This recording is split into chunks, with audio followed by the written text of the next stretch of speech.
The long-awaited Formula One combined launch of all 10 teams' liveries and creating a spectacle of starting the season proved a gamble that paid off. Given the huge success of Netflix show Drive to Survive over the last 5 years, the show which took an already popular sport explode into the mainstream. It's worth remembering that, initially, the idea of a docudrama series focusing on F1 storylines was met with skepticism.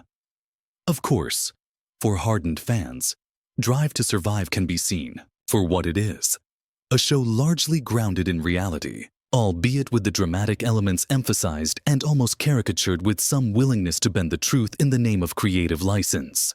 It serves its purpose as a very useful on-ramp for those who maybe don't actually quite enjoy the on-track spectacle quite so much, and, to put it simply, can be viewed as Liberty Media's crowning glory so far since taking ownership of F1's commercial rights almost a decade ago. F1 75 was an idea met with skepticism. After all, the tried and tested method of the teams doing their own thing to launch their new cars allowed them to choose a path that works for them individually.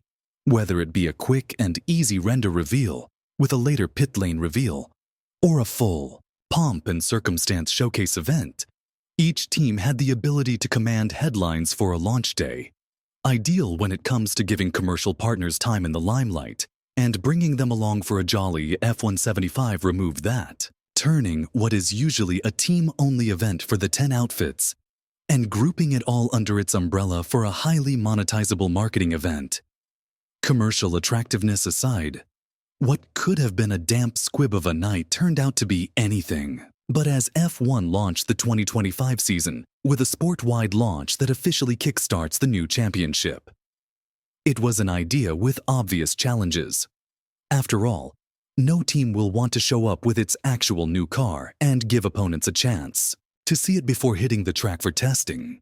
So, without a new car, how do you create a compelling live event? Thus, the event became a show of new liveries, with the obvious problem that most teams and their respective evolved brand identities mean that there was little by way of change.